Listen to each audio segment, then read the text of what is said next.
السلام عليكم ورحمة الله وبركاته. بسم الله الرحمن الرحيم. الحمد لله رب العالمين وصلى الله وسلم على سيدنا محمد وآله وصحبه أجمعين. നമ്മുടെ LP Arabic എക്സാമിന്റെ reading comprehension and translation പാർട്ടിൽ നിന്നുള്ള രണ്ടാം പാർട്ടാണ്. കഴിഞ്ഞ പാർട്ടിൽ അതുമായി ബന്ധപ്പെട്ട ഏതാണ്ട് ക്വസ്റ്റ്യൻസ് ഒക്കെ നമ്മൾ ഡിസ്കഷൻ നടത്തിയതാണ്.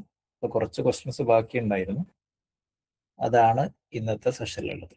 ഇന്നത്തെ സെഷനിലുള്ള ക്വസ്റ്റ്യൻസ് മൊത്തം റീഡിംഗ് കോംപ്രിഹെൻഷനുമായി ബന്ധപ്പെട്ട ക്വസ്റ്റ്യൻസ് ആണ്.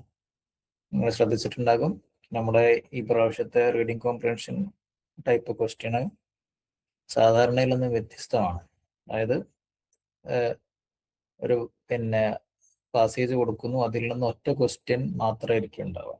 അങ്ങനത്തെ കുറെ പാസേജുകളായിരിക്കും. നമ്മുടെ ടൈം മാനേജ്മെന്റ് ഒക്കെ നന്നായിട്ട് ബാധിക്കുന്ന സംഗതിയാണ്. അത് പെട്ടെന്ന് വായിക്കാനും കോംപ്രിഹെൻഡ് ചെയ്യാനും പറ്റുക എന്നുള്ളതാണ് അതിലിപ്പോൾ നമുക്ക് ചെയ്യാൻ പറ്റുന്ന കാര്യം. നമുക്ക് നേരിട്ട് സെഷനിലേക്ക് പ്രവേശിക്കും. കഴിഞ്ഞതിന്റെ ബാക്കിയാണ്, അത് തുടർച്ചയായിട്ട് തന്നെ മനസ്സിലാക്കണം.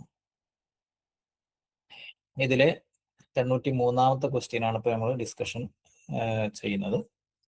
ഈ പാസേജ് ശരിക്കും വായിക്കുക, എന്നിട്ട് ഇതൊരു ലോജിക്കൽ ടൈപ്പ് ക്വസ്റ്റ്യൻ കൂടിയാണ്. അപ്പൊ നമുക്ക് ലോജിക്കൊക്കെ ഉപയോഗിച്ചുകൊണ്ട് അതിന്റെ ശരിയുത്തരം നിങ്ങൾ ഓൾറെഡി കണ്ടെത്തിയിട്ടുണ്ടാവും, എന്നാൽ പോലും ഒന്ന് ടൈപ്പ് ചെയ്ത് അറിയിക്കുക. ഓക്കെ, ഓപ്ഷൻ ഡി ആണ് പറഞ്ഞവരൊക്കെയും പറഞ്ഞിട്ടുള്ളത്. അപ്പൊ നമുക്കിതിന്റെ ഒന്ന് വായിച്ചു വെക്കാം.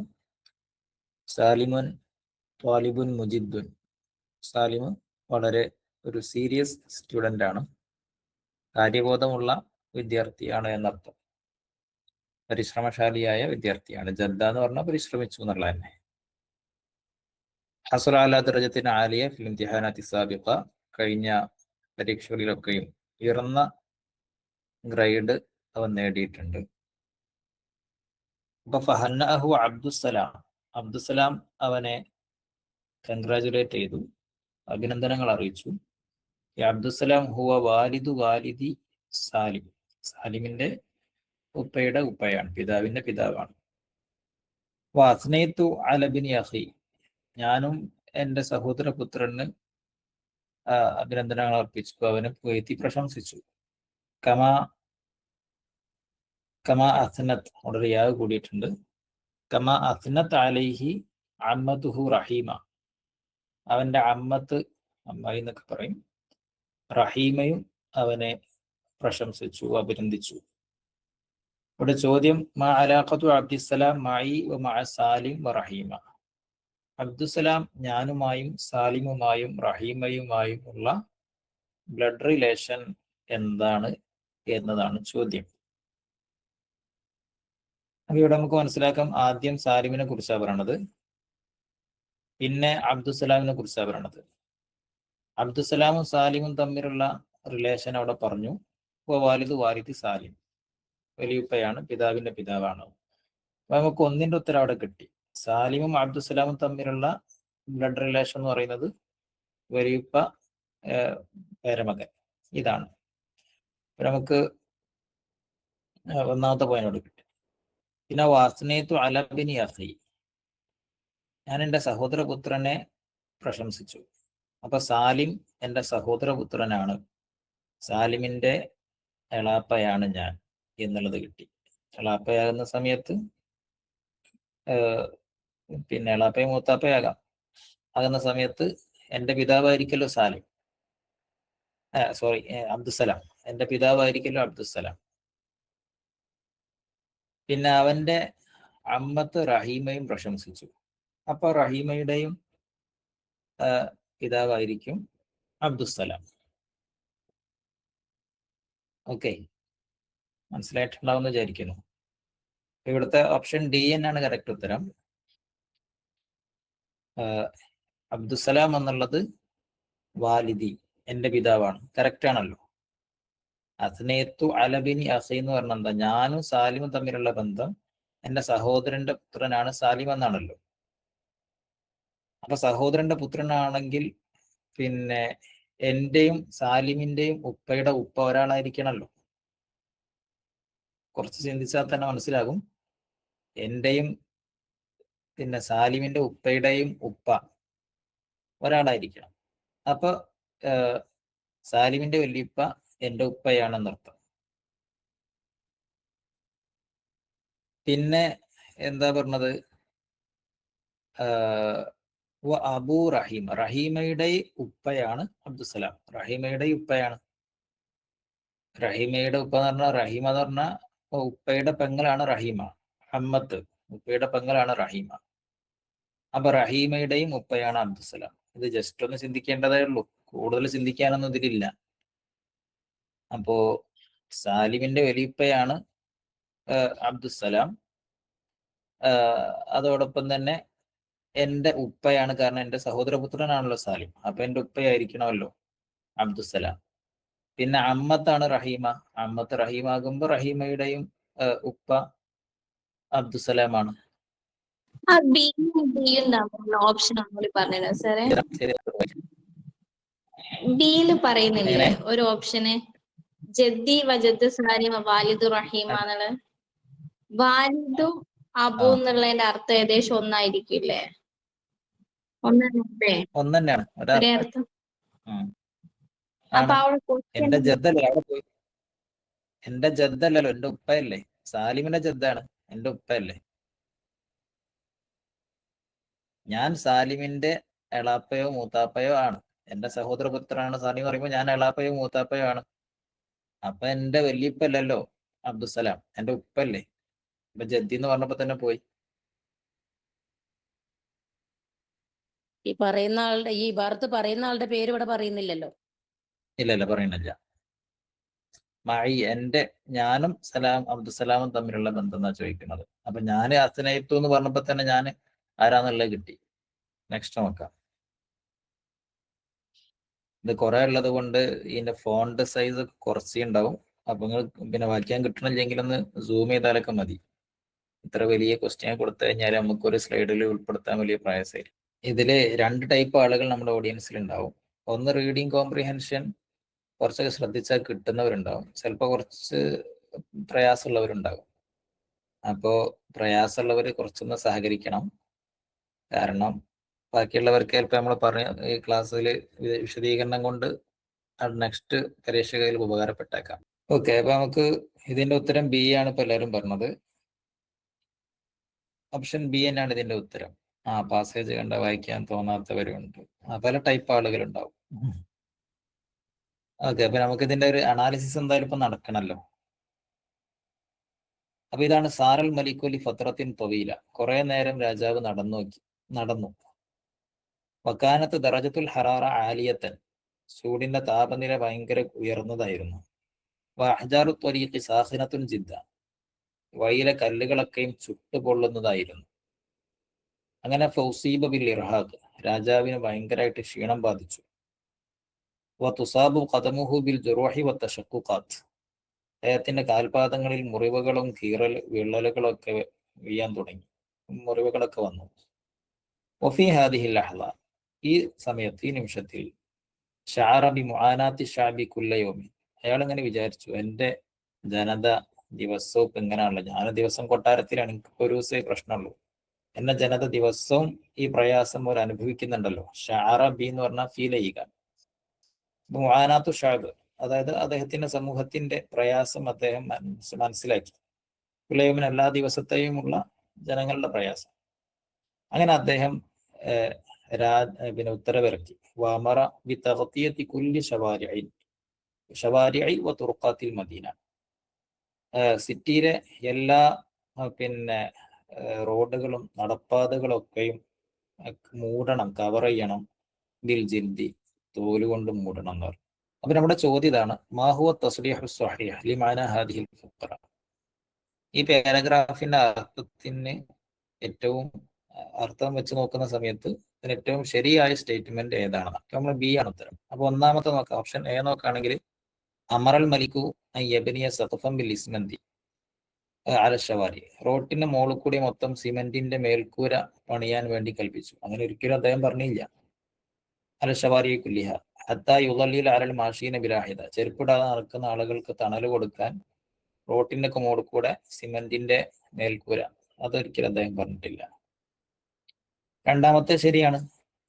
അമ്രുൽ മലിക്കി അമ്രുൻ മുസ്തഹീലും, ഇദ്ദേഹത്തിന്റെ പിന്നെ കൽപ്പന അതൊരു അസംഭവ്യമായ കാര്യമാണ്. റോഡ് മൊത്തം ജിൽദൊന്നും പാകാൻ കഴിയില്ല. അതാലിക്ക, അദ്ദേഹത്തിന്റെ കൽപ്പന എന്താണ്? അൻ തുഗത്ത ശവാരിഉ ബിൽ ജിൽദി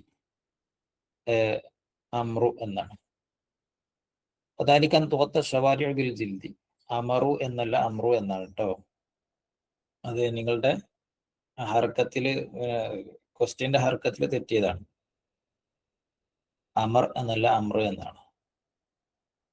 അതാലിക്ക അൻ തുഗത്ത ശവാരിഉ ബിൽ ജിൽദി, ജിൽദ് കവർ ചെയ്യണം. ലി തുളല്ലിൽ അലൽ മാഷീന ബിലാഹിദായും, ചെരുപ്പിടാതെ നടക്കുന്ന ആളുകൾക്ക് തണൽ കൊടുക്കാൻ വേണ്ടിയിട്ട്. ഹു അമ്രുൻ മുസ്തഹീലും, അത് മുസ്തഹീലായ കാര്യമാണ്. എല്ലാ റോഡിനും മൊത്തം ജിൽദ് കവർ ചെയ്യാന്നുള്ളത് മുസ്തഹീലാണ്. അത് ലോജിക്കലി ഉള്ളൊരു ക്വസ്റ്റ്യൻ ആണ്. അത് റെഡിയാണ്. സി നോക്കാം. അമ്രുൽ മലിക്കി അമ്രുൻ സഹ്ലുൻ ലിത്തൻഫീദ്, ഈ രാജകൽപ്പന പിന്നെ നടപ്പിലാക്കാൻ വളരെ എളുപ്പമാണ്. കാരണം ലിയന്നഹു മിന സഹ്ലി തഗ്തിയത്തു കുല്ലി ശവാരിഇ ബിൽ ജിൽദി, റോഡൊക്കെ മൊത്തം പിന്നെ ഈ ജിൽദ് കൊണ്ട് കവർ ചെയ്യൽ വളരെ എളുപ്പമാണ്. വയുളലിൽ അൽ മാഷിന ബിലാഹിദ, എന്നിട്ട് ചെറുപ്പടാതെ നടക്കുന്നവർക്ക് തണലേകാൻ എളുപ്പമാണ്. ഒരിക്കലും എളുപ്പമല്ല, നമ്മൾ ബുദ്ധി കൊണ്ട് ചിന്തിച്ചാൽ കിട്ടുമല്ലോ. ഓപ്ഷൻ ഡി, അമറൽ മലിക്കു അൻ യുനഫിദ അമ്രഹു ബിസുറാത്തിൻ, രാജാവ് കൽപ്പന പിന്നെ ഉത്തരവിട്ടു. അൻ യുനഫിദ അമ്രഹു ബിസുറാത്തിൻ, അദ്ദേഹത്തിന്റെ കൽപ്പന എത്രയും പെട്ടെന്ന് നടപ്പിലാക്കപ്പെടണം. വലം യുൻസിത് ലി അയ്യി നസീഹത്തിൻ, അദ്ദേഹം ഒരു ഉപദേശത്തിനും ചെവി കൊടുത്തില്ല. തുസീറു ഇലാ അന്ന ഹാദൽ അംറ അംറുൻ മുസ്തഹീലുൻ, ഈ കൽപ്പന പൊട്ടത്തരമാണ്, ഇത് സംഭവിക്കാൻ പോകുന്നില്ലാത്ത കാര്യമാണ് എന്ന് സൂചിപ്പിക്കുന്ന ഒരു നസീഹത്തിനും അദ്ദേഹം ശ്രദ്ധ കൊടുത്തില്ല. ഇതൊന്നും ശരിയല്ല. കാരണം രാജാവ് അങ്ങനെയൊന്നും പറഞ്ഞിട്ടില്ല. പെട്ടെന്ന് തന്നെ നടപ്പിലാക്കണമെന്നോ അല്ലെങ്കിൽ നസീഹത്ത് ഉണ്ടാവുകയോ ശ്രദ്ധിക്കാതിരിക്കുക, അങ്ങനെയൊന്നും സംഭവങ്ങൾ ഉണ്ടായിട്ടില്ല. അപ്പൊ ഓപ്ഷൻ ബി മാത്രമാണ് ഇതിലെ ലോജിക്കലി ശരിയായിട്ടുള്ള ഉത്തരം. ബാക്കിയൊക്കെയും പൂർണ്ണമായിട്ടും ഒരു വായനയിൽ നിന്ന് നമുക്ക് അത് തെറ്റാണെന്ന് മനസ്സിലാവുന്നതാണ്. നെക്സ്റ്റ് ക്വസ്റ്റ്യൻ നോക്കാം. നെക്സ്റ്റ് ക്വസ്റ്റ്യൻ ഇതാണ്. അപ്പോ ഉത്തരം സി ആണ് വന്നിട്ടുള്ളത്. ഷുവർ ആണല്ലേ? അപ്പൊ ഇത് എല്ലാവർക്കും വളരെ എളുപ്പമായിരുന്നു എന്ന് തോന്നുന്നുണ്ട്. ഏതായാലും ഒന്ന് വായിക്കുക അല്ലെ. ലം യസ്മഇ الناس بكلام قط أعم نفعا ولا أصدق لفظا ولا أعدل وزنا ولا أجمل مذهبا ولا أكرم مطلبا ولا أحسن موقعا ولا أسهل مسجدا. അവിടെ ചെറിയ സ്പെല്ലിംഗ് മിസ്റ്റേക്ക് ഉണ്ട്. ولا أسهل مسجدا, റാ അല്ല സായ, مسجد. ولا أفصح عن معناه ولا أبين في فحواه من كلام النبي صلى الله عليه وسلم. ഒരു മാക്സ്ട്ര വന്നിട്ടുണ്ട്. മാതാ ഫഹിംത മിൻ ഹാദൽ മഖ്വൽ എന്നാണ്. എന്താണ് ഇന്ന് മനസ്സിലായതാണ് എപ്പോഴും ചോദ്യങ്ങൾ. ഇതിന്റെ മഫ്ഹൂം എന്താന്ന് നമ്മൾ നോക്കേണ്ടിയുള്ളൂ. ഈ വായിച്ചതിന്റെ മഫ്ഹൂം എന്താണ്? ഒന്നാമത്തെ ഓപ്ഷൻ എ നോക്കാം. ലം യസ്മഇ الناس من كلام النبي صلى الله عليه وسلم هو أفصح الكلام وأبين المعنى. നബി തങ്ങളുടെ കലാം അഫ്സഹുൽ കലാമാണ്, അതുപോലെ മസ്ജിദ് തന്നെയാണ്. ക്വസ്റ്റ്യൻ പേപ്പറിലും ശരിയും ഒക്കെ മസ്ജിദ് തന്നെയാണ്, മർജല്ല. ഇതിന്റെ അടുത്ത് തെറ്റിയതാണ്.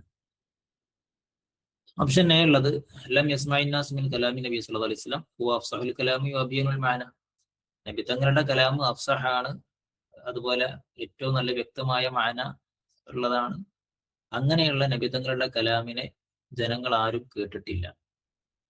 തെറ്റാണത്, അതല്ല ഇതിന്റെ ഉദ്ദേശം. ഓപ്ഷൻ ബി, മാ സമിഅ الناس കലാം നബി സല്ലല്ലാഹു അലൈഹി വസല്ലം കാന ഹുവ ഫസീഹുൽ ലിസാൻ വബയ്യിനൽ മഅന. ഫസീഹുൽ ലിസാനും ബയ്യിനുൽ മഅനയുമായിരുന്ന നബി തങ്ങളുടെ കലാം ജനങ്ങൾ ആരും കേട്ടിട്ടില്ല. അതും ഒന്നാമത്തേന് സമാനം തന്നെയാണ് ഉത്തരം. അത് ആ സ്റ്റേറ്റ്മെന്റ് തെറ്റാണ്. ഓപ്ഷൻ സി, കാനത്ത് ഖുതബുൻ നബി സല്ലല്ലാഹു അലൈഹി വസല്ലം മളറബൽ മസൽ ഫിൽ ഫസാഹത്തി വൽ ബലാഗ.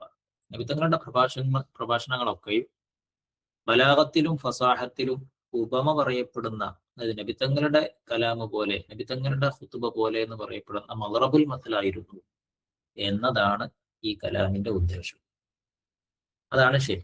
ഓപ്ഷൻ ഡി, ഖുതബുൻ നബി സ്വല്ലല്ലാഹു അലൈഹി വസല്ലം ലാ യുദ്റബു മസലൻ ഫിൽ ഫസാഹത്തി വൽ ബലാഗ. അതിന്റെ നേരെ ഓപ്പോസിറ്റ്, ഓപ്ഷൻ സിയുടെ നേരെ ഓപ്പോസിറ്റ് ആണത്. മസൽ പറയപ്പെടാറില്ല, ഫസാഹയിലും ബലാഗയിലും നബിത്തങ്ങളുടെ ഖുതബ് മസൽ പറയപ്പെടാറില്ല. അപ്പൊ ഇതിൽ ഓപ്ഷൻ സി മാത്രമാണ്. കാരണം നമ്മുടെ സ്റ്റേറ്റ്മെന്റിന്റെ അർത്ഥം ലം യസ്മഅ അന്നാസു ബി കലാമിൻ ഖത്തു അഅമ്മ നഫഅൻ, ഏറ്റവും സാരസമ്പൂർണമായിട്ടുള്ള ഉപകാരപ്രദമായിട്ടുള്ള ഒരു കലാമിനെയും ജനങ്ങൾ കേട്ടിട്ടില്ല മിൻ കലാമിൻ നബി സല്ലല്ലാഹു അലൈഹി വസല്ലം, നബി തങ്ങളുടെ കലാമിനേക്കാൾ. അതിന്റെ ഇടയിൽ അത്ഫാണ് വല അസ്തഖല ഫുലാൻ, ഏറ്റവും സത്യസന്ധമായ വാക്കിനെ, വല അദല വസ്ന, അളവും തൂക്കവും ഒക്കെ ഏറ്റവും കൃത്യമായിട്ട് തുല്യമായിട്ടുള്ള, അദല ഏറ്റവും തുല്യമായിട്ടുള്ള, വസ്ന് തുല്യാണത്, അങ്ങോട്ടും ഇങ്ങോട്ടും എടുക്കാണ്ടാവില്ല, കൃത്യമായിരിക്കും, ബാലൻസ്ഡ് ആയിരിക്കും. വല അജ്മല മദ്ഹബൻ, അതിന്റെ ആ പോക്ക് വളരെ, കലാമിന്റെ പോക്ക് ഉണ്ടാവില്ല, അതിന്റെ ഒരു ശൈലി അത് വളരെ രസകരമാണ്.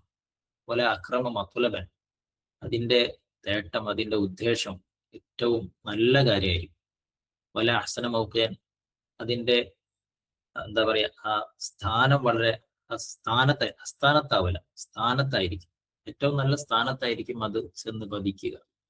വല അസ്ഹല മസ്ജൻ, അതിന്റെ ആ കോർവ ഏറ്റവും സിമ്പിൾ ആയിരിക്കും, പരസ്പരം അങ്ങോട്ടും ഇങ്ങോട്ടും കോർത്തിണക്കാൻ വളരെ എളുപ്പമായിരിക്കും. വല അഫ്സഹ അൻ മഅന, അതിന്റെ മാനയേക്കാൾ ഏറ്റവും ഫസീഹ ആയിട്ടുള്ളതുമില്ല.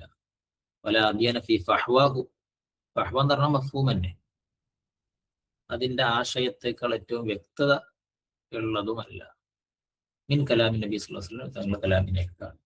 അങ്ങനെയുള്ള ഒന്നും ജനങ്ങൾ ആരും കേട്ടിട്ടില്ല എന്നാണ്. അപ്പൊ ഇത് നബി സല്ലല്ലാഹു അലൈഹി വസല്ലം തങ്ങളുടെ പ്രഭാഷണത്തെ കുറിച്ചാണ് പറയുന്നത്. ആ പ്രഭാഷണം ഫസാഹയിലും അതൊക്കെ ഫസാഹയും ബലാഗയാണല്ലോ, അതിലെ മദ്റബുൽ മസലായിരുന്നു. ബാക്കിയുള്ളതൊക്കെ നമുക്ക് എലിമിനേറ്റ് ചെയ്യാൻ പറ്റും. ഓപ്ഷൻ എ എലിമിനേറ്റ് ചെയ്യാൻ പറ്റും, ഇതിന്റെ നേരെ വിരുദ്ധ അർത്ഥമാണ്. ഓപ്ഷൻ ബി എലിമിനേറ്റ് ചെയ്യാൻ പറ്റും, ഡി ഉറപ്പായിട്ടും എലിമിനേറ്റ് ചെയ്യാൻ പറ്റും. അവിടെ പിന്നെയും യോജിക്കുന്നത് ഓപ്ഷൻ സി മാത്രമാണ്. അപ്പോൾ ഒരു സെന്റൻസ് അല്ലെങ്കിൽ ഒരു പാസേജ് എന്നിട്ട് അതിന്റെ ആശയം നമുക്ക് എത്ര പെട്ടെന്ന് മനസ്സിലാക്കാൻ പറ്റും എന്നുള്ളതായിരിക്കും ഇവർ ഇതിലൂടെയൊക്കെ ഉദ്ദേശിക്കുന്ന കാര്യം. Okay, next. Okay, option B എന്നാണ് എല്ലാവർക്കും പറയാനുണ്ടാവുക, എല്ലാവരും തന്നെയാണ് ചെയ്യുന്നത്. നമ്മുടെ ഉത്തരം ഓപ്ഷൻ ബി എന്നാണ്. ഒരു പാസേജ് തന്നിട്ട് അതിന്റെ ഉസ്ലൂബ് ഏതാന്ന് ചോദിച്ചിരിക്കുകയാണ്. ബലാഗയുടെ തുടക്കത്തിൽ വ്യത്യസ്തമായ ഉസ്ലൂബുകളെ പരിചയപ്പെടുത്തുന്നത് ബലാഗയുടെ മുഖത്തിമയിൽ നിങ്ങളൊക്കെ കണ്ടിട്ടുണ്ടാവും. അതിൽ ഉസ്ലൂബ് ഇൽമിയുണ്ട്, ഉസ്ലൂബ് അദബിയുണ്ട്, ഉസ്ലൂബ് ഖിതാബിയുണ്ട്. ഉസ്ലൂബ് മന്തിഖി അതിൽ പറഞ്ഞിരിക്കണോ എന്നുള്ളതിന്റെ ഓർമ്മയിലില്ല, ചിലപ്പോൾ പറഞ്ഞിട്ടുണ്ടാവും. ലോജിക്കൽ ശരി, അതായത് കുറെ ഖളിയകളൊക്കെ വെച്ചിട്ട്, അപ്പോൾ കുറെ സ്റ്റേറ്റ്മെന്റുകൾ വെച്ചിട്ട് അതിൽ നിന്ന് റീസണിങ് നടത്തിയിട്ട് ഒരു കൺക്ലൂഷനിൽ എത്തുന്ന, അതാണ് ഉസ്ലൂബ് മന്തിഖി എന്ന് പറയുന്നത്. അത്രയുള്ളതിനും ഉസ്ലൂബ് മന്തിഖി എന്ന് പറഞ്ഞാൽ ലോജിക്കൽ സ്റ്റൈൽ എന്ന് പറയുന്നത്. അപ്പൊ ഇവിടെ തന്നിരിക്കുന്ന പാസേജ് ഉസ്ലൂബ് ഇൽമിയാണോ, ഒരു ഇൻഫോർമേറ്റീവ് ആയിട്ടുള്ള ഒരു ശൈലിയാണോ, അതായത് ഒരു കാര്യം, ഒരു ഇൻഫർമേഷൻ നമുക്ക് തരുന്നതിനാണ് ഉസ്ലൂബ് ഇൽമി എന്ന് പറയുന്നത്. അതിൽ ഹയാലോ മറ്റുള്ള കാര്യങ്ങളോ ഒന്നും ഉണ്ടാവില്ല എന്നുള്ളതാണ് ഉസ്ലൂബ് ഇൽമി. ഫാക്ച്വൽ ആയിട്ടുള്ള ഒരു സ്റ്റേറ്റ്മെന്റ് പാസേജ് ഒക്കെ ആയിരിക്കും. ഉസ്ലൂബ് അദബി പറഞ്ഞാൽ നമുക്ക് അറിയാലോ, അനാസിറുള്ള അദബൊക്കെ ഉൾക്കൊള്ളുന്ന തരത്തിലുള്ള എഴുത്തിനാണ് ഉസ്ലൂബ് അദബി എന്ന് പറയുന്നത്. ഉസ്ലൂബ് ഖിതാബി പറഞ്ഞാൽ പ്രഭാഷണ ശൈലിയാണത്. അതിനെപ്പറ്റി ബലാഗയിൽ കൃത്യമായിട്ടും ഒക്കെ പറയുന്നുണ്ട്. അതിൽ പല ഘടകങ്ങളും എലമെന്റ്സ് ഒക്കെയും പ്രഭാഷണ ശൈലിയിൽ ഉണ്ടാകും. ഒരാളോട് നമ്മൾ സംവദിക്കുന്ന സമയത്ത് അതിൽ പലതരത്തിലുള്ള, നമ്മുടെ ഖബറിൻ ഷായിലൊക്കെ നിങ്ങളത് വിശദമായിട്ട് ബലാഗയിലൊക്കെ പഠിച്ചിട്ടുണ്ടാവും. ഓക്കെ, അപ്പൊ ഇതില് ശൈലി ഏതാന്ന് ചോദിച്ചത് ഉസ്ലൂബ് അദബി എന്നുള്ളതാണ് ഇതിന്റെ ശൈലി എന്നാണ് പറഞ്ഞത്. അപ്പൊ നമുക്ക് വായിച്ചു നോക്കിയാൽ തന്നെ പെട്ടെന്ന് മനസ്സിലാവും അതിപ്പോ എങ്ങനെയാണെന്നുള്ളത്. അഖദൽ കൽബു യഖ്തരിബു ഷൈഅൻ ഫശൈഅൻ, കൽബ് കുറച്ച് ഇങ്ങനെ അടുക്കാൻ തുടങ്ങി. അഖദ അവിടെ ബദ എന്നുള്ള അർത്ഥം, അടുക്കാൻ തുടങ്ങി. അങ്ങനെ ഹത്താ വസ്റ ഇലാ തർഫി ഹിദായിഹ, കുട്ടിയുടെ അല്ലെങ്കിൽ ആ പെണ്ണിന്റെ സ്ത്രീയുടെ പിന്നെ ചെരുപ്പിന്റെ അടുത്തെത്തി. എന്നിട്ട് ചെരുപ്പിന്റെ അടുത്തെത്തിയിട്ട് വാതുലഖ നബാഹൻ ആലിയൻ, വളരെ ഉച്ചത്തിൽ അത് ഊരിയിട്ടു. ഈ ഊരിയിടൽ ജഅലഹ തഗൂസു ഫീ ദാഖിലിഹാ മിൻ ശിദ്ദത്തിൽ ഖൗഫി, പിന്നെ ഈ കുട്ടിയെ അല്ലെങ്കിൽ ഈ സ്ത്രീയെ ഉള്ളിലേക്ക് അത് പിന്നെ ആസയഗസ് പറഞ്ഞാൽ ശരിക്കും മുങ്ങാന്നാണ്.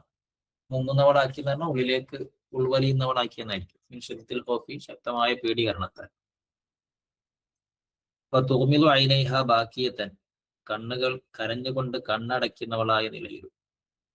ഈ സൗത്തിൻ മക്തൂമിൻ, ആ കരയണത് പുറത്ത് കേൾക്കാത്ത ശബ്ദത്തോടെയാണ്. കാരണം കൈലാ തുത്തീറ കളബു, പുറത്ത് പിന്നെ കരയണ ശബ്ദം കേട്ടുകഴിഞ്ഞാൽ നായ്ക്ക് ഒന്നും കൂടി ദേഷ്യം കൂടാ ചെയ്യും, അതിന്റെ ദേഷ്യത്തെ ഇളക്കി വിടും. അത് അതില്ലാതിരിക്കാൻ വേണ്ടിയിട്ട് പതിഞ്ഞ ശബ്ദത്തിൽ കരഞ്ഞുകൊണ്ട് കണ്ണുകളടച്ച് അവള് അകത്തേക്ക് ഉൾവലി. തമന്നത്ത്, ആ കുട്ടി ആഗ്രഹിച്ചു പോയി. ലവിൻ ഷഖത്ത് അൽ അർളു, എന്ന് ഭൂമി ഒന്ന് നടുക പിളർന്നുവെങ്കിൽ, ഫയബ്തലിഅഹ, എന്നിട്ട് ഭൂമി അവളെന്ന് വിഴുങ്ങിരുന്നെങ്കിൽ അവൾക്ക് ഈ നായയിൽ നിന്ന് രക്ഷപ്പെടാമായിരുന്നു എന്ന് അവൾ വിചാരിച്ചു. ഫദാലിക അഹ്വനു ബികതീരിൻ മിൻ അൻ യുഗ്രിസ അനിയാബഹു മുഖീഫ, അതാണ് നായയുടെ ഭയപ്പെടുത്തുന്ന തേറ്റകൾ അവളിലേക്ക് കുത്തിയിറങ്ങുന്നതിനേക്കാൾ എത്രയോ സിമ്പിൾ ആയിട്ടുള്ള കാര്യം എന്ന് അവൾ മനസ്സിലാക്കി. ഫി ജസദിഹ, അവളുടെ ശരീരത്തിൽ, നായയുടെ തേറ്റകൾ അവരുടെ ശരീരത്തിൽ കുത്തിയിറങ്ങുന്നതിന് ഏറ്റവും സിമ്പിൾ ആയിട്ടുള്ള കാര്യം ഭൂമിയാണ്ട് പിളർന്നിട്ട് അതിലേക്ക് ഭൂമി അവളാണ്ട് വീങ്ങണതാണ് ഏറ്റവും നല്ലത് എന്ന് അവൾ ആഗ്രഹിച്ചു പോയി. ഇത് കേട്ടുകഴിഞ്ഞാല് നമുക്ക് മനസ്സിലാക്കാലോ, ഇതിപ്പോ എന്തായാലും ഒരു പിന്നെന്താ ഇൽമിയായ ശരിയല്ല. ഇൽമിയായ ശരി ഒരിക്കലും ഇങ്ങനെയല്ലല്ലോ പറയും. ഇൽമിയായ ശരി പറഞ്ഞാൽ പിന്നെ 1947 സ്വാതന്ത്ര്യം കിട്ടി, അന്ന് ഗാന്ധിജി അവിടെ ആയിരുന്നു, അന്ന് നെഹ്റു ഇങ്ങോട്ട് എന്നുള്ള അങ്ങനെ സംഗതിയാണല്ലോ ഉണ്ടാവുക. അപ്പോ ഇത് അദബിയാണ്. ഇതിപ്പോ ഒന്നാമത്തെ വരി വായിച്ചാൽ തന്നെ ജാലഹ തൗസുഫി ദാഖിലിഹ മിൻ ശിദ്ദത്തിൽ ഖൗഫി വതുഗ്മിദു ഐനഹ അങ്ങനൊക്കെ വായിച്ചാൽ തന്നെ ഫുൾ വായിക്കണമെന്നില്ല, സുലഭ അദബിയാണെന്ന് നമുക്ക് മനസ്സിലാവും. അപ്പൊ ബലാഗയുമായി ബന്ധപ്പെട്ട ഒരു ക്വസ്റ്റ്യൻ കൂടിയാണിത്. മന്തിഖി ശൈലി എന്ന് പറഞ്ഞു കഴിഞ്ഞാൽ, ഇപ്പോ ഉദാഹരണം പറയുകയാണെങ്കിൽ 2 സ്റ്റേറ്റ്മെന്റുകൾ തന്നിട്ട് 2, 3, 4 ഒക്കെ സ്റ്റേറ്റ്മെന്റുകൾ തന്നിട്ട് അതിൽ നിന്ന് നമ്മൾ നിർദ്ധാരണം ചെയ്യും. ആ സ്റ്റേറ്റ്മെന്റുകളിൽ നിന്ന് നമ്മൾ ഒരു കൺക്ലൂഷൻ നിർദ്ധരിക്കും, എന്നിട്ട് അത് പറയാം. ഇപ്പോ എയും ബിയും, എ ബി ആണ്, ബി സി ആണ്, നമ്മൾ അതിൽ നിന്ന് കൺക്ലൂഷൻ കണ്ടെത്തും എ സി ആണ്. അതിനാണ് മന്തിഖി ശൈലി എന്ന് പറയുന്നത്. ഓക്കെ, നമുക്ക് നെക്സ്റ്റ് ക്വസ്റ്റ്യൻ നോക്കാം. ഇതൊരു പിന്നെ ഇതിപ്പോ ഇതിന് ഉത്തരം ചെയ്യണമെന്നുണ്ടെങ്കിൽ ആ ബൈത്ത് കാണാതെ പഠിക്കണം. ബൈത്ത് കാണാൻ പഠിക്കണം എന്നില്ല, ആ അർത്ഥങ്ങളെ പരസ്പരം ബന്ധിപ്പിച്ചാലും കിട്ടും. എന്നാൽ പോലും ഈ ബൈത്ത് പലർക്കും ഓർമ്മ ഉണ്ടാവും, അങ്ങനെയുള്ളവർക്ക് അത് സുഖമായിരിക്കും. ഒന്നുകൂടി എളുപ്പമുള്ള ഒരു ക്വസ്റ്റ്യൻ ആണ്. ഇമാം ഷാഫിഈ റഹിമഹുല്ലായുടെ പ്രസിദ്ധമായിട്ടുള്ള വരികളാണ് അവിടെ കൊടുത്തിട്ടുള്ളത്, അവിടെ താഴെ പറഞ്ഞിട്ടുണ്ട്. അപ്പൊ അതിനെ പൂരിപ്പിക്കാനാണ് പറഞ്ഞിട്ടുള്ളത്. ഓക്കെ, ഇതിന്റെ ഓപ്ഷൻ വരുന്നത് ഓപ്ഷൻ സി ആണ്. ഷക്കൗതു ഇലാ വകീഇൻ സൂഅ ഹിഫ്ളി. അവിടെ നമുക്ക് ലോജിക്കലി നമുക്കൊരു കുറച്ചൊരു ബുദ്ധി ഉപയോഗിച്ചാൽ നമുക്ക് മനസ്സിലാക്കാൻ പറ്റും. ബാക്കിയുള്ള ഹിഫ്ള് ഒഴികെ പിന്നെ ബാക്കിയുള്ളത് കൊടുത്തു നോക്കുക. ഷക്കൗതു ഇലാ വകീ എന്ന് പറഞ്ഞ ഷാഫി ഇമാമിന്റെ ഉസ്താദാണ്. വകീ എന്നവരോട് ഞാൻ അവലാതിപ്പെട്ടു. സൂഅ ഹിഫ്ള് ഒഴിവാക്കിയിട്ട് ബാക്കിയുള്ള സൂഅൽ മആസി, മാസിയത്തുകളുടെ സൂര്യൻ ഒരിക്കലും യോജിക്കാൻ പോണില്ല. സൂഅൻ നൂർ ഒരിക്കലും യോജിക്കാൻ പറ്റില്ല. സൂഉൽ ആസി ഒന്നും യോജിക്കാൻ പോണില്ല. ഹിഫ്ലി എന്ന് തന്നെ ഉള്ളു. അപ്പൊ ഹിഫ്ലി എന്നുള്ള ആകെ 2 എണ്ണേ ഉള്ളൂ, സിയും ഡിയും. അപ്പൊ ഇനി രണ്ടാമത്തും കൂടി നോക്കിക്കഴിഞ്ഞാൽ നമുക്ക് ഉത്തരം കിട്ടി. ഫാർഷദിനെ, അപ്പൊ എന്നോട് ഇർഷാദ് ചെയ്തു ഇലാ തർക്കിൽ മആസി. ഇലാ തർക്കിൽ ആസി എന്ന് പറയില്ല, ആസിയെ അല്ല ഒഴിവാക്കേണ്ടത്, മാസിയത്തിനാണല്ലോ ഉപയോഗിച്ചത്. എനിക്ക് ബുദ്ധി കുറവുണ്ട് എന്ന് പറഞ്ഞപ്പോ എന്നോട് ഇർഷാദ് ചെയ്തത് മാസിയത്തിന് ഒഴിവാക്കണം. വാഖ്ബറനി, അവിടെ സ്പെല്ലിംഗ് മിസ്റ്റേക്ക് ഉണ്ട് അല്ലേ? വഅഖ്ബറനീന ബിഅന്നൽ ഇൽമ നൂറുൻ. അവിടെ നമുക്ക് വളരെ കൃത്യമായിട്ടും അത് പക്ഷേ 3 നൂറ് എന്നുണ്ട്. അപ്പൊ നമുക്കത് അത് കൺഫ്യൂഷൻ ഉണ്ടാക്കണ്ട. കൺഫ്യൂഷനൊക്കെ ഒരു പരമാവധി ഉണ്ടാക്കാൻ നോക്കി. ബിഅന്നൽ ഇൽമ നൂർ വനൂറുല്ലാഹി ലാ യുഹ്ദാ ലിആസി.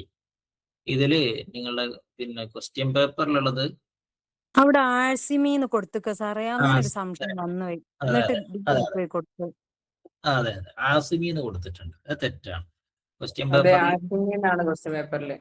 അതെ അത് തെറ്റാണ്. ആസിമി എന്നല്ല, ആസിന്നാണ്. ഈ സ്പെല്ലിംഗ് പിന്നെ എന്താണ് സ്പെല്ലിംഗ് എററുകളാണ്, ടൈപ്പോഗ്രഫിക്കൽ എററുകൾ എന്ന് പറയും. പിന്നെ നമ്മള് ഈ അതുകൊണ്ടാണ് അവിടെ മനസ്സിലാവാതെക്കണേ. അതെ അങ്ങനെ ചില ആളുകൾക്കൊക്കെ അത് ഇതായി ഉണ്ടാവും. അതുകൊണ്ട് ഡി ആയി പോയി കൊടുത്തത്. ആസിമി എന്ന് പറയുമ്പോ അതും ഒരു മാഴ്സി പോലത്തെ വാക്കാണല്ലോ എന്ന് തോന്നി. അതെ ശരിക്കും ഒരിക്കലും സംഭവിക്കാൻ പറ്റാത്ത കാര്യങ്ങളാണ് അതൊക്കെ ക്വസ്റ്റ്യൻ പേപ്പറിൽ ഇങ്ങനെ. ഓക്കെ, നമുക്ക് അടുത്തതിലേക്ക് പോവാം. ഇതാണ് അടുത്തത്. വലിയൊരു വരിയാണ്ട് കൊടുത്തിട്ടാണ്. ഇന്ന് മൗഖിഫ് അൽ മുസ്ദവജ് എന്താണെന്ന് ചോദിച്ചിട്ടാണ്. ഉത്തരം എയാണ്. അത് വായിച്ചു നോക്കല്ലേ. മിൻ അബ്റസി മാ ഖല്ലസത് ഇലൈഹി ദിറാസ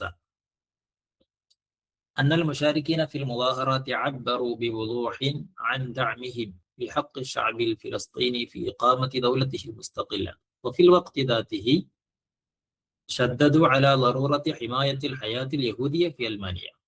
هذا الموقف المزدوج كما أوضح الباحثان يعكس وعيا سياسيا متقدما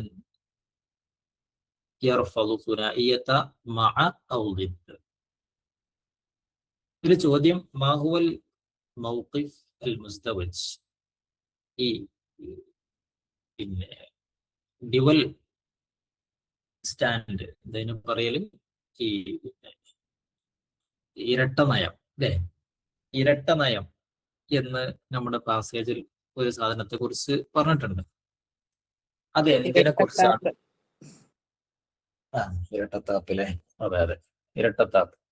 അത് എന്തിനെ കുറിച്ചാണ്? രണ്ട് ഗവേഷകരുടെ ഗവേഷണാണ്. ആ ഗവേഷണത്തിന്റെ ഖുലാസ ആണ് ഇപ്പൊ ഈ പറഞ്ഞത് മുകളില്. എന്നിട്ട് അവർ ഒരു സാധനത്തിനെ കുറിച്ചിട്ട് എന്ത് പറഞ്ഞാണ്? മൗഖിഫ് മുസ്ദവജ് എന്ന് പറഞ്ഞാണ്. അത് എന്തിനെ കുറിച്ചാണെന്നാണ് ചോദ്യം. നമുക്ക് ഉത്തരം വന്നിട്ടുള്ള ഓപ്ഷൻ എ ആണ്. അദ്ദഅമു ലിഇഖാമത്തി ദൗലത്തിൻ ഫിലസ്തീനിയ മുസ്തഖില്ല. ഒന്നാമത്തത് ഒരു സ്വതന്ത്ര ഫലസ്തീൻ രാജ്യം സ്ഥാപിക്കണം എന്നവര് അതിനവർ സപ്പോർട്ട് ചെയ്യുന്നുണ്ട്. അതോടൊപ്പം വലിയ ഹിമായത്തിൽ ഹയാത്തിൽ യഹൂദിയ ഫി അൽമാനിയ, എന്നാൽ പിന്നെ ജർമ്മനിയിൽ ജൂത ജീവൻ അത് സംരക്ഷിക്കപ്പെടണം എന്നവർ പറയുന്നുണ്ട്. അപ്പോൾ അവര് ജൂത വിഭാഗത്തിനെ അവര് എന്താക്കുന്നില്ല, പിന്നെ എതിർക്കുന്നില്ല. അവരുടെ ജീവിതത്തിനെ അവർ തള്ളി പറയുന്നില്ല. അവർക്ക് ജീവിക്കാനുള്ള അവകാശമുണ്ട്. എന്നാൽ അതോടൊപ്പം തന്നെ ഫലസ്തീനിൽ ഒരു സ്വതന്ത്ര രാജ്യം ഫലസ്തീനികൾക്കായിട്ട് ഉണ്ടാകണം എന്നുള്ളതിന് സപ്പോർട്ടും ചെയ്യുന്നുണ്ട്. അപ്പൊ അതിനാണ് അൽ മൗഖിഫ് അൽ മുസ്ദവജ് എന്ന് പറയുന്നത്. ഇത് ശരിക്കും മനസ്സിലാവണമെന്നുണ്ടെങ്കിൽ ഒന്ന് വായിച്ചു നോക്കാം. വായിച്ചു കഴിഞ്ഞിട്ട് ബാക്കിയുള്ള എന്തൊക്കെ നോക്കാം. ഈ പഠനം തൽഖീസ് ചെയ്തിട്ടുള്ളതിൽ ഏറ്റവും പ്രധാനപ്പെട്ട കാര്യം മിൻ അബ്റസി മാ ഖലസ്ത ലഹി ദിറാസ അന്നൽ മുശാരിക്കീന ഫിൽ മുദാഹറാത്ത്. ഈ മുദാഹറാത്ത് ഇത് പിന്നെ പ്രൊട്ടസ്റ്റുകൾ എന്ന് പറയും. പ്രൊട്ടസ്റ്റുകളിൽ പങ്കെടുത്ത ആളുകളൊക്കെയും അബ്ബറു ബി വുളൂഹിൻ, അവർ വളരെ വ്യക്തമായിട്ട് അവർ പറഞ്ഞിട്ടുള്ള കാര്യം ആവിഷ്കരിച്ചത് അൻ ദഅമിഹിം, അവരുടെ സപ്പോർട്ടാണ് അവർ ആവിഷ്കരിച്ചത്. ആർക്ക് സപ്പോർട്ടാണ്? ലിഹഖ് ഷഅബിൽ ഫിലസ്തീനി, ഫലസ്തീൻ ജനതയ്ക്ക് അവകാശമുണ്ട് ഫി ഇഖാമത്തി ദൗലത്തിഹിൽ മുസ്തഖില്ല, അവരുടെ സ്വതന്ത്ര രാജ്യം സ്ഥാപിക്കാൻ. വഫിൽ വഖ്തി ദാതിഹി, അതേസമയം തന്നെ ഷദ്ദദു, അവർ വളരെ ശക്തമായി പറഞ്ഞിരിക്കുന്നു അലാ ദറൂറത്തി ഹിമായത്തിൽ ഹയാത്തിൽ യഹൂദിയ ഫി അൽമാനിയ, ജർമ്മനിയിൽ ജൂത ജീവിതം പ്രൊട്ടക്ട് ചെയ്യപ്പെടണം, നിർബന്ധമായിട്ടും പ്രൊട്ടക്ട് ചെയ്യപ്പെടണം എന്നും അവർ ശക്തമായി പറഞ്ഞിട്ടുണ്ട്. രണ്ട് കാര്യങ്ങളുണ്ട്. ഹാദൽ മൗഖിഫ് അൽ മുസ്ദവജ്, ഈ ഇരട്ട നയം, കമാ ബാഹിത്താനി അപ്രകാരമാണ് അൽ മൗഖിഫ് അൽ മുസ്ദവജ് എന്നാണ് പ്രയോഗിച്ചിരിക്കുന്നത് രണ്ട് ഗവേഷകരും. ഇത് യഅ്കിസു വഅയൻ സിയാസി, മുതഖദ്ദിം, വളരെ അഡ്വാൻസ്ഡ് ആയിട്ടുള്ള, പ്രോഗ്രസീവ് ആയിട്ടുള്ള, പുരോഗമനാത്മകമായിട്ടുള്ള രാഷ്ട്രീയ ബോധത്തെയാണ് ഇത് പ്രതിഫലിപ്പിക്കുന്നത്. ഈ രാഷ്ട്രീയ ബോധം യർഫദു സുനാഇയത മഅ ഔ ദിദ്. ഇവിടെ ഓൾറെഡി ഒരു കൺസെപ്റ്റ് ഉണ്ട്. ഈ സുനായിയത്തെ, ഡ്യുവലിസം. എന്താ ഡ്യുവലിസം? ഒന്നെങ്കിൽ കൂടെ അല്ലെങ്കിൽ എതിരെയാണ്. അതായത് അതിനെ എതിർക്കുകയാണ്, ഇതിനെ നിരസിക്കുകയാണ്. ഒന്നെങ്കിൽ ഫലസ്തീനികളോട് കൂടെ അല്ലെങ്കിൽ അവർക്കെതിരെ. ഇങ്ങനെ ഒരു ബൈനറി ഇല്ല, ഈ സുനായിയത്ത് ഇല്ല. രണ്ടാൾക്കാരെയും കൂടെ നിൽക്കാൻ പറ്റും. ഫലസ്തീനികളോട് കൂടെ നിൽക്കുമ്പോൾ തന്നെയും ജൂതന്മാരോടൊപ്പം നിൽക്കാം. ഈ ബൈനറി ഒഴിവാക്കുകയാണ് അവർ. ഈ സുനായിയത്തിനെ അവർ റിജക്റ്റ് ചെയ്തുകൊണ്ട് വളരെ പ്രോഗ്രസീവ് ആയിട്ടുള്ള ഒരു രാഷ്ട്രീയ ബോധമാണ് ഇവർ മുന്നോട്ട് വെക്കുന്നത്. അതായത് ഇപ്പോ ചില ആളുകളൊക്കെ എന്താ പറയാ, ഫലസ്തീനികളോട് പിന്നെ കൂടെ ഒന്നെങ്കിൽ നിൽക്കുക, അല്ലെങ്കിൽ അവരുടെ ഒരു അടുത്ത അതല്ലെങ്കിൽ മറ്റുള്ളവർക്കൊക്കെ ഉള്ള നയം ഫലസ്തീനികൾക്കെതിരെയാണ്. ഇത് രണ്ടും ഈ ബൈനറി ഉണ്ടാവണം, ഒന്നെങ്കിൽ രാവ് അല്ലെങ്കിൽ പകല്. അതല്ലാത്തൊരു സാധനം ഉണ്ടാവില്ല എന്നാണ് ചില ആളുകളുടെ ധാരണ. ഈ ഗവേഷകർ പറയുന്നത് അങ്ങനെയല്ല. കൂടെ നിൽക്കുമ്പോൾ തന്നെയും ഈ ജൂത വിഭാഗത്തിനെതിരാവാതെ നിൽക്കാൻ പറ്റും. ഫലസ്തീനികളോടൊപ്പം നിൽക്കുമ്പോൾ തന്നെയും ജൂത വിഭാഗത്തിനോട് എതിരാവാതെ നിൽക്കാൻ പറ്റും. ഇങ്ങനൊരു സുനായിയത്തില്ല. അതായത് ഫലസ്തീനികളോടൊപ്പം നിന്ന് വിചാരിച്ചിട്ട് ജൂതന്മാർക്കെതിരാവാം, ജൂതന്മാരോടൊപ്പം നിന്ന് വിചാരിച്ചിട്ട് ഫലസ്തീനികൾക്കെതിരാവാം. ഇങ്ങനത്തെ ഒരു കോൺസെപ്റ്റ് ഇല്ല. മറിച്ച് രണ്ടിനെയും ഉൾക്കൊള്ളുന്ന ഒരു മുസ്തബജായിട്ടുള്ള ഒരു മൗഖിഫാണ് ഈ പിന്നെ പ്രൊട്ടസ്റ്റ് ചെയ്യുന്ന ആളുകൾ മുന്നോട്ട് വെക്കുന്നത്. അതാണ് ഇപ്പോൾ ഗവേഷകർ പറഞ്ഞിട്ടുള്ള കാര്യം. നമുക്ക് ഓപ്ഷൻസ് നോക്കാം. ഓപ്ഷൻസ് ഒന്നാമത്തെ ശരിയാണ് പറഞ്ഞു. രണ്ടാമത്തത് അദ്ദഅമു ലിഇഖാമത്തി ദൗലത്തിൻ ഫിലസ്തീനിയ ഫി അൽമാനിയ. ഒരിക്കലല്ല. ഫലസ്തീൻ രാജ്യം ജർമ്മനി പോയി ഉണ്ടാക്കാനല്ല. ജർമ്മനി പോയിട്ട് ഫലസ്തീൻ രാജ്യം ഉണ്ടാക്കേണ്ടതില്ല. തഹ്തൈമാത്തിൽ ഈ ജൂതന്മാരുടെ സംരക്ഷണത്തിൽ ജർമ്മനി ഫലസ്തീൻ രാജ്യം ഉണ്ടാക്കാൻ പറഞ്ഞിട്ടില്ല, സംഗതിയേ ഇല്ല. ഓപ്ഷൻ സി നോക്കാം. ദഅമുൽ മുശാരിക്കിന ഫിൽ മുദാറഅത്തി ലിഹഖ് ശഅബിൽ ഫലസ്തീനി ഫി ഇഖാമത്തി ദൗലത്തിൻ ഫലസ്തീനിയ ഇസ്രാഈലിയ ഫി ഗസ. ഈ ഫി ഇഖാമത്തി ദൗലത്തിൻ ഫലസ്തീനിയ വരെ റെഡിയാണ്, പക്ഷെ അത് റെഡി ആവില്ല. അത് മുസ്തവജല്ല, അൽ മൗഖിഫുൽ മുസ്തവജല്ല. ബാക്കി മുസ്തവജ അല്ലെങ്കിലും ആ സംഗതി റെഡിയാണ്. അവരെന്താക്കുന്നുണ്ടോ, മുവാഹിരീങ്ങൾ അവരുടെ മുവാഹറാത്തിൽ ഫലസ്തീൻ ജനതയുടെ അവർക്ക് സ്വതന്ത്ര രാജ്യം ഉണ്ടാക്കാനുള്ള അവകാശത്തെ അവർ അംഗീകരിക്കുന്നു, സപ്പോർട്ട് ചെയ്യുന്നുണ്ട്. പക്ഷെ ഇവിടെ അടുത്ത പ്രശ്നം ഇഖാമത്തി ദൗലത്തിൻ ഫിലസ്തീനിയത്തിൻ ഇസ്രായേലിയ. അപ്പൊ ഫലസ്തീൻ ഇസ്രായേൽ രാജ്യം രണ്ടും കൂടി ഒന്നാക്കിയിട്ട് ഗസയിൽ, സാധനങ്ങളൊന്നും ഇതിൽ പറയണേ ഇല്ല, ഗസയിൽ ഇസ്രായേലി ഫലസ്തീൻ രാജ്യം രണ്ടും കൂടി ഒന്നാക്കിയിട്ട് രാജ്യം ഗസയിൽ സ്ഥാപിക്കുക. അങ്ങനെ സാധനയിലില്ല, നമുക്കൊരിക്കലും നമ്മൾ തെരഞ്ഞെടുക്കൂല. ഓപ്ഷൻ ഡി ഉള്ളത് ദഅമുൽ മുശാരിക്കിന ഫിൽ മുദാഹറത്തിൽ യഹൂദി ഫി ഇഖാമത്തി ദൗലത്തിൻ ഇസ്രായേലിയ ഫി അൽമാനിയ. അങ്ങനെ ഒരിക്കലും പറഞ്ഞില്ല. ജർമ്മനിയിൽ ഇസ്രായേലി രാജ്യം ഉണ്ടാക്കാൻ വേണ്ടിയുള്ള ജൂത സമൂഹത്തിന്റെ അവകാശത്തിനെയാണ് അവർ സപ്പോർട്ട് ചെയ്യുന്നത്. അതൊരിക്കലും അവർ പറഞ്ഞിട്ടില്ല. അപ്പൊ ഇത് വായിച്ചു കഴിഞ്ഞാൽ നമുക്ക് എളുപ്പമാണ്, കാരണം ബാക്കിയുള്ള ഓപ്ഷൻസ് ഒക്കെ പെട്ടെന്ന് എലിമിനേറ്റ് ചെയ്യാൻ പറ്റും. അപ്പൊ അതുകൊണ്ട് അത് വായിക്കാനൊക്കെ സമയം കിട്ടുകയാണെങ്കിൽ ഇത് നമുക്ക് നിഷ്പ്രയാസം ഇതിന്റെ ഉത്തരം കണ്ടെത്താൻ പറ്റും.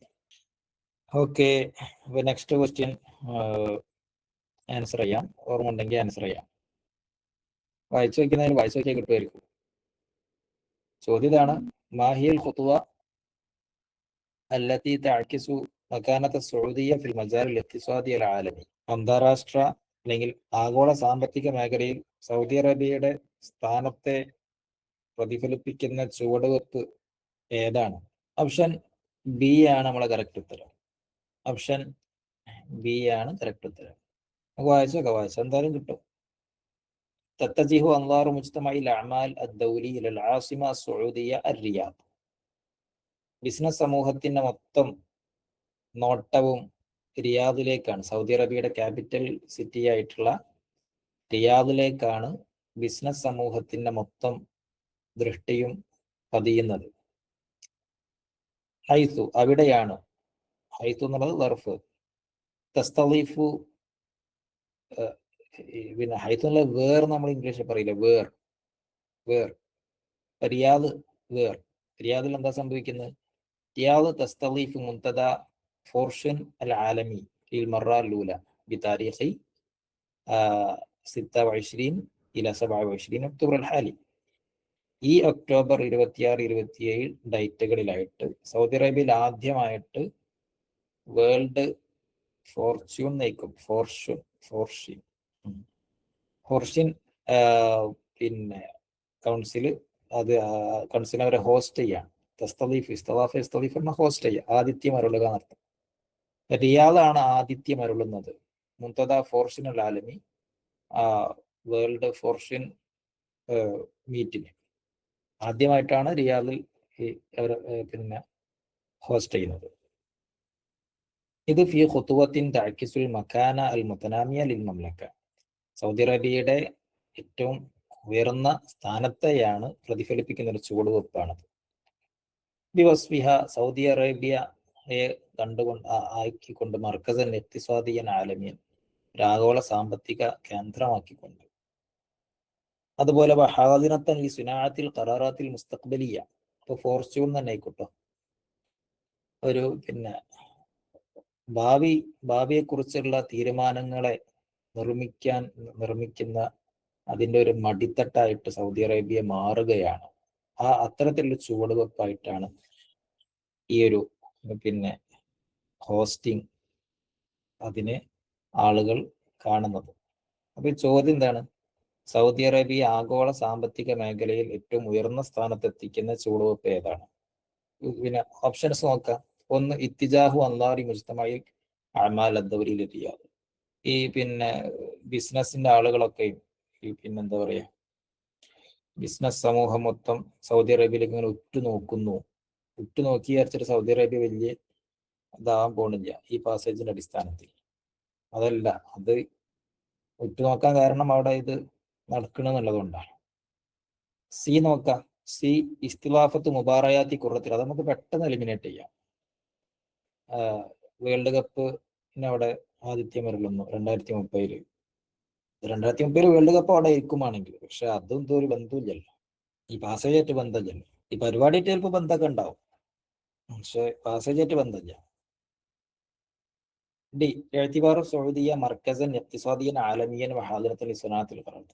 സൗദി അറേബ്യ ആഗോള സാമ്പത്തിക സെന്ററായിട്ടും ഭാവിയുടെ തീരുമാനങ്ങൾ നിർമ്മിക്കാനുള്ള അതിൻ്റെ ഒരു മടിത്തട്ടായിട്ടൊക്കെയും സൗദി അറേബ്യയെ പരിഗണിക്കുക എന്നുള്ളത് അല്ല സൗദി അറേബ്യയുടെ സാമ്പത്തിക മേഖലയിലെ വളർച്ചയെ കാണിക്കുന്നത്. അത് പിന്നെ താക്കിസു എന്ന് പറഞ്ഞിട്ട് കൊടുത്തത്, ഫി ഖുതുവത്തിൻ താക്കിസു എന്ന് പറഞ്ഞിട്ടോ. അപ്പൊ അതിനെ നേരെ മുമ്പുള്ളത് ഏതാ നോക്കിയാൽ മതി. തസ്തളീഫ് മുൻതദ ഫോർഷൂൻ അൽ ആലമി എന്നുള്ളതാണ്. അപ്പത് മുൻതദ ഫോർഷൂൻ അൽ ആലമി ലിൽ മറത്തിലൂല ഫിറ്റ് ചെയ്യാതെ മൊത്തം വായിക്കുന്ന സമയത്ത് നമുക്കത് അതിൻ്റെ ഒരു മനസ്സിലേക്ക് വരും. വേറെ വിഘടിപ്പിച്ചൊക്കെ വായിക്കുമ്പോൾ നമുക്ക് ഇടങ്ങേറ് തോന്നും. മൊത്തം വായിച്ച് അതിൻ്റെ ആശയം നമ്മളെ മനസ്സിൽ കയറി കഴിഞ്ഞാൽ നമുക്ക് പിന്നെ ആ ഉത്തരത്തിലേക്ക് നമ്മൾ എത്തും. ഓക്കെ, നമുക്ക് അടുത്തേക്ക് പോന്നാല് ഇത് പിന്നെ എല്ലാവർക്കും കിട്ടുന്ന സാധനമാണ്. നമ്മളെ ഹാഫിൽ ഇബ്രാഹിമിന്റെ വരികളായതുകൊണ്ട് തന്നെ കൂടുതൽ വിശദീകരണം ഇതിനാവശ്യമില്ല. എന്നാൽ പോലും നിങ്ങൾ അതിന്റെ ആൻസർ ഒന്ന് ചെയ്തിട്ടാണ്. ഓപ്ഷൻ സി ആണല്ലോ ഇതിന്റെ കറക്റ്റ് ഉത്തരം. ഈ വരികൾ ഹാലത്തുൽ ലുഗൽ അറബിയ എന്നുള്ള കവിതകൾ വായിച്ച എല്ലാവർക്കും കറക്റ്റ് ഓർമ്മ ഉണ്ടാകും. എന്നാൽ പോലും ഇതിന്റെ ഒരു വിശദീകരണം പറയുകയാണ് എല്ലാവരെയും പരിഗണിച്ചുകൊണ്ട്. رموني بعقم في الشباب وليتني عقمت فلم اجزع لقولي عداتي. പിന്നെന്താ, വലത്തു വലമ്മ ലം അജ്ദ് ലി അറായിസി റിജാലൻ വഅക്ഫാഅൻ വഅത്തു ബനാതി. ഇതാണ് ഇപ്പൊ വരികൾ, ആകെ 4 വരികൾ. എന്നിട്ട് ചോദ്യം, ഇഖ്തർ മിന താലി, താഴെയുള്ളതിൽ നിന്ന് തിരഞ്ഞെടുക്കുക അൽ മുനാസിബ ലിമാന ഹാദൈനിൽ ബൈത്തൈനി. ഈ 2 ബൈത്തുകൾക്ക് പിന്നെ ഈ 2 ബൈത്തുകളുടെ അർത്ഥത്തോട് യോജിച്ച സ്റ്റേറ്റ്മെന്റിനെ കണ്ടെത്താന്നാ പറഞ്ഞത്. ഈ വരികളുടെ അർത്ഥം നമുക്കറിയാം. റമൗനി, അവർ എന്നെ ആരോപിച്ചു. ബിഉഖ്മിൻ, ഞാൻ വന്യയാണെന്ന്, ഞാൻ പ്രസവിക്കാത്തവളാണ്. ഷബാബ് യുവത്വത്തിൽ തന്നെ എൻ്റെ പിന്നെ പരിപാലനല്ല സന്താനോൽപാദന ശേഷി നഷ്ടപ്പെട്ടിട്ടുണ്ട് എന്ന് അവര് എന്നെ കുറിച്ച് ആരോപിച്ചു. വലൈത്തനി അഖിംതു, ഇപ്പൊ അറബി ഭാഷ പറയാണ്, ഞാൻ ഏറ്റവും നല്ലത് എനിക്ക് വന്ധ്യ ആവലായിരുന്നു, പ്രസവിക്കാത്തവൾ ആവലായിരുന്നു. എന്റെ ശത്രുക്കളുടെ കൗലിനെ കാരണത്താൽ ഞാൻ ഒരിക്കലും ആകെ ഡിസ്റ്റർബ്ഡ് ആവുന്നില്ല, ഞാൻ പൊറുതിമുട്ടുന്നവളാകുന്നില്ല. വലത്തു, ഞാൻ പ്രസവിച്ചിട്ടുണ്ട്. പക്ഷേ വലമ്മാലം അജിദ് റിജാലൻ, എന്റെ പിന്നെ എന്താ പറയാ മധുവിതരാവുകൾക്ക് ഞാൻ പറ്റിയ ആണുങ്ങളെ കാണാത്തത് കാരണത്താൽ വഅത്തു ബനാത്തി, എന്റെ പെൺകുട്ടികളെ ഞാൻ കുഴിച്ചു മൂടിയതാണ്. നമുക്ക് ഇതിലെ ഓപ്ഷൻസ് നോക്കാം. വളരെ കാൽപ്പനികമാണ്, വളരെ അർത്ഥഗർഭമാണ്. ലാമൂനി ബിഉഖ്മിൻ അൻ അലിദൽ ഔലാദ വൽ ബനാത്ത, ആൺകുട്ടികളെയും പെൺകുട്ടികളെയും എനിക്ക് പ്രസവിക്കാൻ കഴിയില്ല എന്ന് അവരെന്നെ ആക്ഷേപിച്ചു. വലാക്കിന്നി, പക്ഷെ ഞാൻ ലം അജിദ് അൽ അക്ഫ അലഹുന്ന, അവർക്ക് പറ്റിയ ആളുകളെ കണ്ടില്ല. ഒരു മീനിങ്ങും അതിനില്ല, ഒരാശയം അതിനില്ല. അപ്പൊ പോട്ടെ. ബി റമൗനി ബിഅദ്മി ഖുദ്റത്തിൽ വിലാദത്തിൽ ബനാത്തി, എനിക്ക് പെൺകുട്ടികളെ പ്രസവിക്കാൻ കഴിയില്ല എന്ന് അവർ എന്നെ ആരോപിച്ചു. അതുപോലെ വഖ്തിയാരി ലഖ്ഫായി ലഹുന്ന, പെൺകുട്ടികൾക്ക് യോജിച്ച പുതിയാപ്പളമാരെ കണ്ടെത്താനും കഴിയില്ല എന്ന്. അപ്പൊ അത് കാരണത്താൽ ഫവാത്തു ബാനാത്തി, ഞാൻ എന്റെ പെൺകുട്ടികളെ കുഴിച്ചു മൂടി. ഖൗഫു മിനൽ ഫസാദി, അവരാകെ മറ്റുള്ള ഏർപ്പാടിനൊക്കെ പോകുന്നു വിചാരിച്ചിട്ട്. ഓപ്ഷൻ സി റമൗനി ബിളുഫിൻ, അവര് ഞാൻ ബലഹീനയാണെന്ന് ആരോപിച്ചു. ലാ അസ്തതിഉ തൗലീദൽ കലിമാത്തി വൽ മആനി, എനിക്ക് നല്ല പദങ്ങളെയോ ആശയങ്ങളെയോ ഉണ്ടാക്കുവാൻ കഴിയില്ലെന്ന്. അല്ല അസുരിയ, സമകാലികമായിട്ടുള്ള ആശയങ്ങൾ പ്രതിഫലിപ്പിക്കാൻ മാത്രം സമ്പന്നമല്ല അറബി ഭാഷ എന്ന് പറയുന്ന ഞാൻ എന്ന് അവരെന്നെ ആരോപിച്ചു. ഫസഇൻതു മിൻ ഹാദൽ ലൗമി, എനിക്ക് ആക്ഷേപത്താൽ ഞാനാകെ മടുത്തുപോയി. ഫിൽ ഹഖീഖ, ശരിക്ക് യഥാർത്ഥം പറയുകയാണെങ്കിൽ വലത്തുൽ കലിമാത്തി, ഞാൻ ഒരുപാട് കലിമത്തുകൾ പ്രസവിച്ചിട്ടുണ്ട്. പക്ഷേ വലാകിന്നി ലം അസിദ് അൽ അക്ഫ അലഹ, ആ കലിമത്തുകൾക്ക് പിന്നെ തുല്യരായിട്ടുള്ള മറ്റു ഭാഷകളിൽ അതിന് തുല്യമായിട്ടുള്ള പദങ്ങളൊന്നും എനിക്ക് എത്തിക്കാൻ പറ്റിയിട്ടില്ല. അത്രത്തോളം എൻ്റെ ഭാഷാ സമ്പന്നത ഉയരത്തിലാണ് അറബി ഭാഷ പറയുന്നത്. അപ്പൊ അതാണ് ശരി, അത് നമ്മൾ പറയാം. ഓപ്ഷൻ ഡി ഇൻ കുൻതു അഖീമൻ ലമാ അജ്സഉ മിൻ ലൗമിഹിം, ഞാൻ അഖീമാണെങ്കിലും എനിക്ക് അവരുടെ ആക്ഷേപമൊന്നും പ്രശ്നമല്ല. വലാകിന്നി, പക്ഷെ ഞാൻ ഖാദിറത്തുൻ അലാ വിലാദത്തിൽ ബനാത്തി, പെൺകുട്ടികളെ പ്രസവിക്കാൻ എനിക്ക് കഴിയും. വൈജാദിൽ അക്ഫായി ലഹുന്ന, പെൺകുട്ടികൾക്ക് പറ്റിയ പുതിയാപ്പിളാരുണ്ടാക്കാനും എനിക്ക് കഴിയും. ഇതൊന്നൊരു ബന്ധമില്ല. അപ്പൊ ഇവിടെ പെൺകുട്ടികളെ ആൺകുട്ടികളും പ്രസവിക്കലൊന്നല്ല വിഷയം. ഈ കവിത അറിയുന്ന എല്ലാവർക്കും അറിയാം. ഇത് അറബി ഭാഷയെ കുറിച്ച് പലരും, പ്രത്യേകിച്ച് ഈ അക്കാദിനെ പോലുള്ള ആളുകൾ, ഈ പിന്നെ ഹദാത്തികൾ, പിന്നെ എന്താ കൊണ്ട് പറയല്, പിന്നെ ഈ മദ്രസത്ത് ദീവാനും അപ്പോളോയും പിന്നെ മറ്റേ ചങ്ങായിമാര് ജിബ്രാന്റെ ടീം ഉണ്ടല്ലോ, മറ്റേ മഹജർ ടീം, ഓലൊക്കെ പിന്നെ വില ആരോപിച്ചു, നിങ്ങൾ കാലത്തിനൊത്ത് സഞ്ചരിക്കണം, അറബി ഭാഷയെ നവീകരിക്കണം, അങ്ങനെ ആക്കണം, അറബി ഭാഷക്ക് ഈ ചില ആശയങ്ങളെ പ്രതിഫലിപ്പിക്കാൻ കഴിയാന്നൊക്കെ പറഞ്ഞപ്പോ ഹാഫിൽ ഇബ്രാഹിം മഹാഫിലി കവിയായിരുന്നു, അദ്ദേഹം പറഞ്ഞു നിങ്ങൾ വെറുതെ ബടായെന്ന് പറയണ്ട, ഇതിനപ്പുറത്തുള്ള ശേഷിയുണ്ട്, പക്ഷെ നിങ്ങൾക്ക് അതിന് കഴിയില്ല എന്നുള്ളതാണ്. നിങ്ങൾക്ക് അങ്ങനെ അതൊന്നും ഉപയോഗിക്കാൻ നിങ്ങളെ കൊണ്ട് കഴിയണില്ല, അതാണ് നിങ്ങളടുത്താണ് പ്രശ്നം എന്ന് തിരിച്ചു പറഞ്ഞുകൊണ്ട് അദ്ദേഹം എഴുതിയിട്ടുള്ള രസകരമായിട്ടുള്ള കവിതയാണ്. അപ്പോ ഇത്രയുമാണ് നമ്മുടെ ഇന്നത്തെ സെഷൻ ഉള്ളത്. ശുക്രൻ, ജസാക്കുമുല്ലാഹു ഖൈറ ജസാ, ബറകല്ലാഹു ഫീക്കും. അസ്സലാമു അലൈക്കും വറഹ്മത്തുള്ളാഹി വബറകാതുഹു.